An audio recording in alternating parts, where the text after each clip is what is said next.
মামাসিরা বলে থাকেন কলমি শাক নাকি ভীষণই ঠান্ডা। মানে হচ্ছে আমাদের শরীরের জন্য ভীষণ উপকারী। তো তোমাদেরকে আজকে সেই সাধারণ রান্নাটাই আজকে দেখাবো। কিভাবে খুবই সহজেই ঝাল বানিয়ে নিয়েছি। শেষ পর্যন্ত সঙ্গে থেকো। অবশ্যই। নমস্কার বন্ধুরা, সিম্পল কুক উইথ পলির পরিবারের সবাইকে স্বাগত জানিয়ে আমি আবার একটা নতুন রেসিপি নিয়ে হাজির হয়েছি। আশা করি তোমরা সবাই খুব ভালো আছো আর আমিও ভালো আছি। তোমাদের অনুরোধ করব অবশ্যই তোমরা আমার সঙ্গে থেকো, শেষ পর্যন্ত ভিডিওটি দেখো। আর যারা এখনো আমার চ্যানেলটি সাবস্ক্রাইব করোনি তাদেরকে অবশ্যই অনুরোধ করব তোমরা প্লিজ চ্যানেলটি আমার সাবস্ক্রাইব করে আমাকে সাপোর্ট করো। আর পাশে থাকা বেল আইকনটি প্রেস করতে যেন ভুলবে না। আমি যখনই নতুন ভিডিও দেবো তোমাদের কাছে খুব সহজেই পৌঁছে যাবে। তোমাদের সাপোর্ট ছাড়া কিন্তু আমি একটু এগোতে পারবো না, তাই তোমাদের সাপোর্ট আমার খুব প্রয়োজন। অবশ্যই তোমরা আমাকে প্রচুর সাপোর্ট করো আর অনেক ভালোবাসা দাও। চলো কথা না বাড়িয়ে শুরু করে দিই আজকের রেসিপি। এর জন্য আমি বাজার থেকে কলমি শাক নিয়েছি আর শাকটাকে খুব ভালো করে ধুয়ে বেছে নিয়েছি। দেখো এখানে কিন্তু যে কলমি শাকের যে ডগা সেগুলো কিন্তু খুব একটা নেই, মানে পাতার অংশটাই কিন্তু বেশি রয়েছে। আর নেবো 10-12 কোয়া রসুন, আর নেবো 2টো লঙ্কা। খুবই সিম্পল আর খুবই সহজ ভাবে কিন্তু রান্নাটা তোমাদের দেখাবো, অবশ্যই তোমরা দেখবে। আর দেখো এখানে কিন্তু আমি কেটে নিলাম, খুব সরু করে কেটে নেওয়া হয়েছে। যাই হোক শাকটা আমার বোন কেটে দিয়েছে, কাটা হয়ে গেছে। এবার চলে যাবো রান্নায়। তাই জন্য বড় চামচে 2 চামচ, মানে টেবিল চামচে 2 চামচ, আর যদি বলো চা চামচ তাহলে কিন্তু 3 চামচ।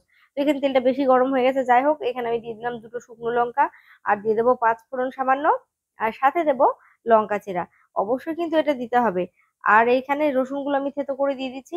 এই টিপস গুলো অবশ্যই ফলো করবে যে আমি কি কি ফোড়ন দিচ্ছি, কখন কিভাবে ব্যবহার করছি, তাহলে কিন্তু দেখবে সাধারণ রান্নাও কিন্তু তোমাদের কাছে অমৃতের সমান হবে। তো যাই হোক রসুনটাকে বেশ ভালো করে লাল করে ভেজে নিচ্ছি। দেখো আঁচটাকে কমিয়ে রেখে আমি এটা কাজটা করে নিলাম। আমি যে কোনো রান্নার চেষ্টা করি মিডিয়াম রেখে রান্নাটা করা, তাহলে করে দেখবে রান্নার যে স্বাদ গন্ধ দুটো খুবই ভালো থাকে। তো এখানে শাকটা দেওয়ার পর দিয়ে দিচ্ছি হাফ চামচের একটু সামান্য বেশি লবণ। তো অবশ্যই লবণটা স্বাদ মতো তোমরা দিতে পারো। তো আর এখানে দিয়ে দিলাম সামান্য হলুদ গুঁড়ো। শাক হলুদ ছাড়া রান্না করতে নেই, মায়েদের কাছ থেকে শুনেছি, সেই কারণে কিন্তু আমি প্রত্যেকটা শাকে হলুদ কম বেশি ব্যবহার করে থাকি। তো যাই হোক তারপর খুব ভালো করে এটা নেড়ে চেড়ে মিশিয়ে নেব। দেখো এটা নেড়ে চেড়ে মিশিয়ে নিচ্ছি, তারপর হচ্ছে 1 মিনিটের জন্য ঢাকা দিয়ে দেবো। ঢাকনা খুলে আমি আবারও নেড়ে দিচ্ছি, যাতে করে শাক থেকে কতটুকু জল বেরিয়েছে আন্দাজটা খুব ভালোভাবে পাওয়া যাবে। তারপর শাকটা সেদ্ধ হওয়ার জন্য এখানে জল দিয়ে দেবো।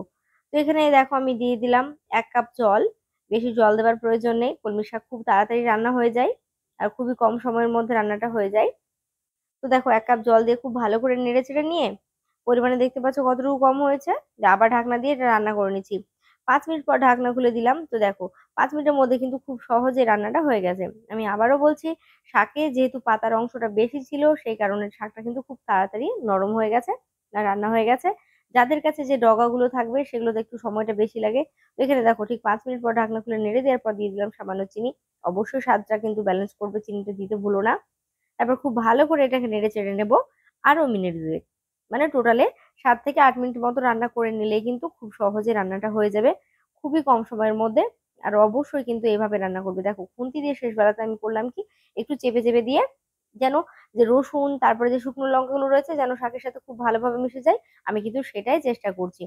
তো দেখো এখানে হয়ে গেল, গরম ভাতে কিন্তু এটা খাওয়ার জন্য রেডি হয়ে গেছে। তোমরা কেমন লেগেছে আমাকে অবশ্যই কমেন্ট করে জানো। আর যদি ভালো লাগে তাহলে ভিডিওটি অবশ্যই লাইক করে দিও। আমি পলি আজকের মতো এখানে বিদায় দিলাম, সবাই ভালো থেকো।